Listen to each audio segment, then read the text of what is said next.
Hey everyone, it's Lindsay. Welcome back to my channel. So I thought that this video, I would just take a little bit of time to go through my newest junk journal, maybe inspire you with a few design ideas for your newest journal. And you really can turn anything in any combination into a beautiful journal. I love the way this looks. I love the colors, how they go together, and there's a lot of interest. This is called Duck Family, and you can see the cute little ducks and the ducklings there. But this journal was inspired by the wallpaper initially, and this could have gone very girly, but with the addition of a little bit of farmyard animals here on the front. And this is an eclectic journal, so it's like nature floral eclectic. It's not necessarily a farmyard journal, but I love the little ducks on the front and the little purple flower.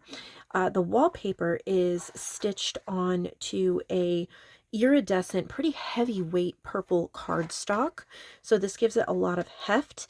And then the spine is reinforced with two different papers. One was not long enough, and so I overlapped them. I believe this is hand dyed, and then this is a scrapbook paper, and overlapping them, not only does that give it a lot of sturdiness, but I love kind of the patchwork look. Using these papers, these garden book pages, goes really beautifully with that. I love to use pre-made ephemera, so ephemera that I've made previously, not necessarily for a specific journal, but that I make just in bulk. I do all different designs and different kinds, and then I put them together. There's a little bit of like a vintage handkerchief here in the front, also in the back. So that kind of sandwiches the entire journal. There's 60 pages, and then this says memories here in the back. There are a lot of pinks and purples, but I have tried to balance that with some more neutral colors as well. And of course, lots of my favorite butterflies, leaves, things like that. There's tags. It's a little double pocket from a vintage book page.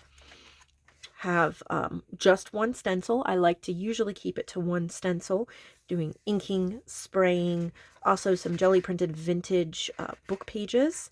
So that came out really well. These are poems, invoice paper, of course, with that pink color. Tuck spots using different heights so you see different bits of the paper instead of just putting one tag in it. If I put multiple, you can see different bits kind of showing up a layering effect, and then you have a blank label where you can write something. I think Joanne made this, and then you could use it as a tuck, but also to scribble little notes hidden. There's some green hand-dyed paper that I did here. I have a lot going on this page because it is a flip out. So I have a hidden tuck spot. I love how there's that little butterfly.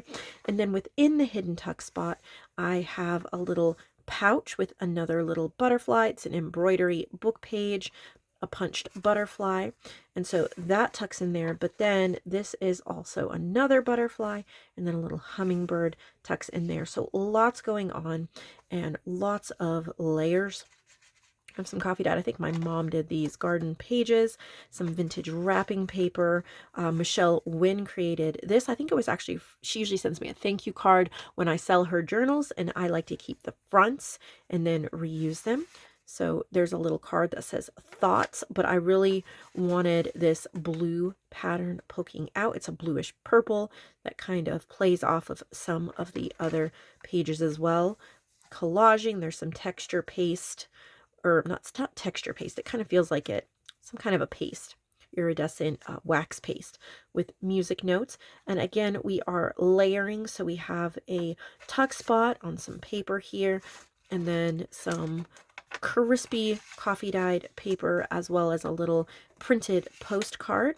You can see some really pretty layering and colors going on here.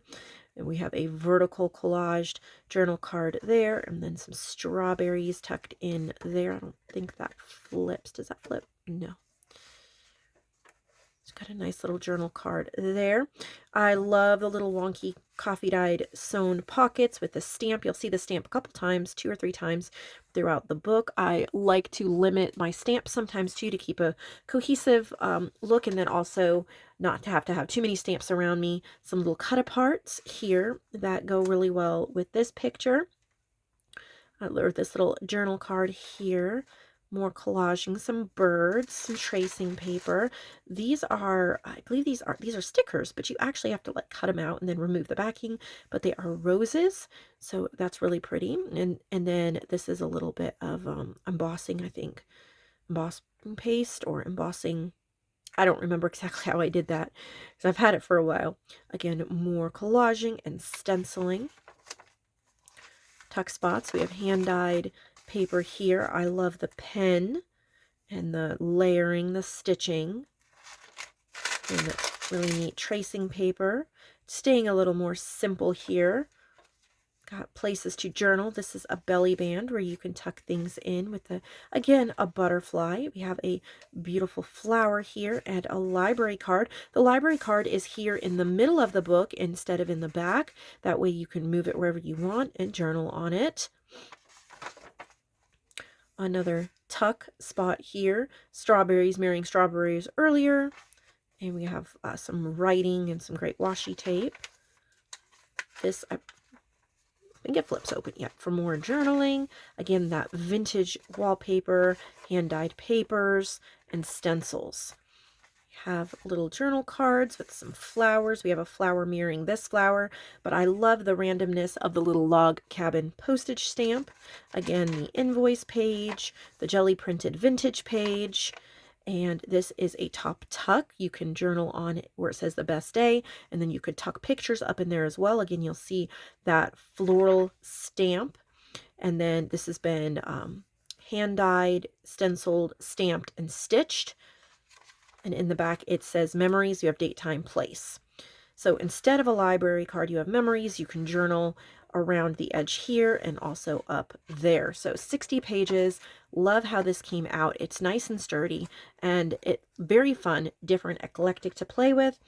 This is for sale in my shop, nevermorecreation17.com. I hope you enjoy it and that you're inspired by it, and maybe you'll even get a chance to purchase it and use it yourself. If you liked this video, please give it a thumbs up. And I'll see you in the next coming days with more inspiration. I have a box of journals by Kathy Courtney that will probably be next, and I know that you can't wait to see those.